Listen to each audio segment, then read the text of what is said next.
How's it going, folks? CR here, and well, I've noticed in certain media outlets there have been some talking heads that have decided to take the time to do a little bit of a compare and contrast for the people who are rioting and looting in the name of George Floyd versus the people who were protesting the lockdown.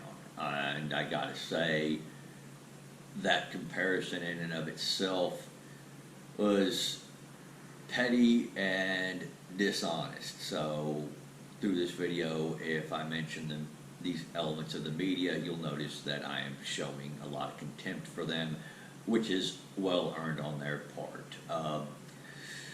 So I'm also going to take a chance, and this is the main thing in this video, I'm going to take some time to do a very general compare and contrast. There are going to be four basic categories I cover in this one. Goals is the first one, tactics the second one, third one is targets, and fourth one is results and responses to this. So, with this being said, I want to get into it. On one hand, you have the people rioting because they want justice for George Floyd. With the lockdown protesters they had, it seemed, two major goals. One was to reopen the economy, and two was to regain some of the freedoms that they lost. And yes, in a lockdown, people are losing their freedoms. Now, I know it varies state to state.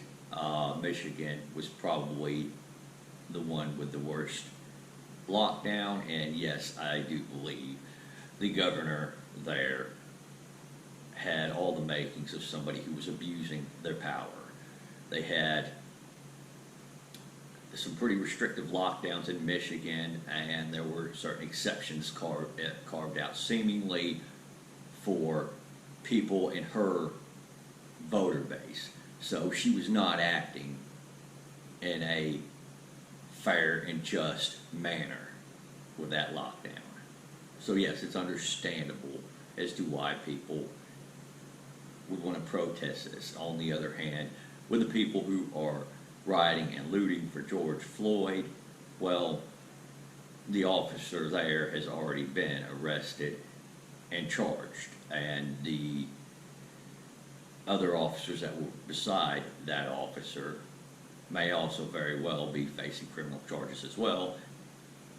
All four of those officers have already been fired, yet the rioters are continuing. The lockdown, as they were lifted, a lot of the protests subsided.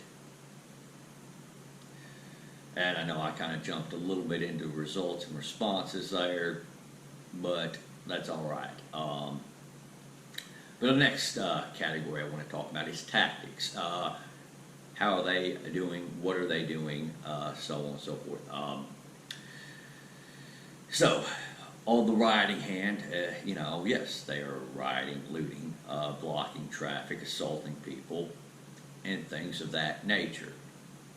These are actual crimes. These are violent tactics. These people don't seem to be very interested in talking. They seem to be more interested in destroying, assaulting, and disrupting.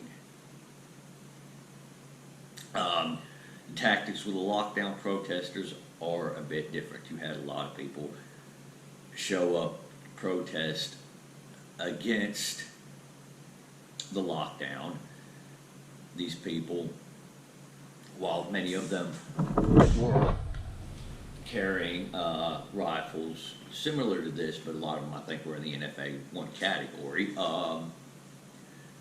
they were still carrying them slung across their chest or their back. They weren't pointing them at people. They weren't using them in an aggressive manner. They weren't physically assaulting people. They weren't lighting fires to buildings. They weren't doing things of that nature. They were simply just sitting there with these objects. And in fact, the greatest thing you could say about it is just a show of force, a nonviolent show of force. And as much as you may not like people walking into the Capitol building or walking up to the Capitol building with a rifle like this slung across their back, this is still a rifle, this is an inanimate object. There is a very clear distinction between this and an act of violence. And if you were like the media personalities who seem to refuse to want to make a distinction between setting a building on fire and just simply exercising a basic right to carry an inanimate object, well, I can't help you on this one. So that covers it for basic tactics. The next category, targets. Well, let's look at the targets that these rioters and looters have been picking out. It seems like they have not really been very discriminate in their targeting. They have burnt housing developments down. They have burnt businesses down. They have targeted some police elements. That is true. They've targeted random people on the streets. They have destroyed their cars. You know, they're pulling people, they're blocking traffic, and in certain cases pulling people out of their cars and attacking them. Some of the victims of these assaults are also black people as well. So it appears that the targeting done by these looters and rioters is very much so indiscriminate. On the other hand, you take the lockdown protesters. You have some people showing up armed to support the businesses opening up against, you know, certain lockdown measures. You have a lot of them showing up to the Capitol buildings. Their main target are the officials that are abusing their powers. That is their target, and they kept within that. They weren't going out at random, stopping people, pulling them out of their car, beating them senseless, destroying their car, smashing out their windows, or anything like that. This is why, I'll get into that and the results and responses, excuse me. But yeah, so you can see the difference in the targeting. One was indiscriminate, the other was discriminate, and they chose the precise targets that they needed to say the least. Now we're going to move on to results and responses.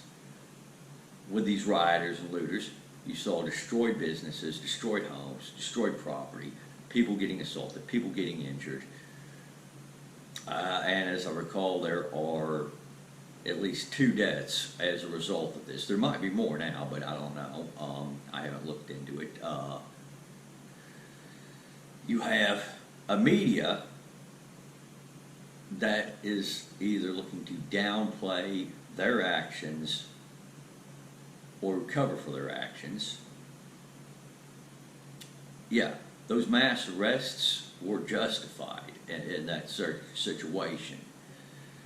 You had one news reporter, he was sitting there saying that this was mostly peaceful, you know, and this is just people angry about the situation, and it was mainly civil, and yet behind him there was a big fire burning. Yeah, so obviously the media, or certain elements of the media, went out of their way to try to cover for these thugs, and that's what I'm going to call the people who are rioting and looting. They're outright thugs. They don't really care about justice for George Floyd. If they did, they would have stopped looting the second the officer that had his knee on their neck was charged. They didn't do that. They wouldn't be targeting innocent people. They would have limited their targets to police elements and government elements. They wouldn't be burning down people's businesses. They wouldn't be attacking people random in the street. To them, this was just an excuse, from what I can see, to act like the absolute most shittiest human beings they could be. And the media covered for them and lied for them. Now, on the other hand, with the lockdown protesters, you didn't see that massive destruction of property. You didn't see people going out and destroying things. You didn't see people generally terrified for their life, with the exception of one or two people that are petty and buy into the nonsense narrative that these dishonest media personalities push out anyway.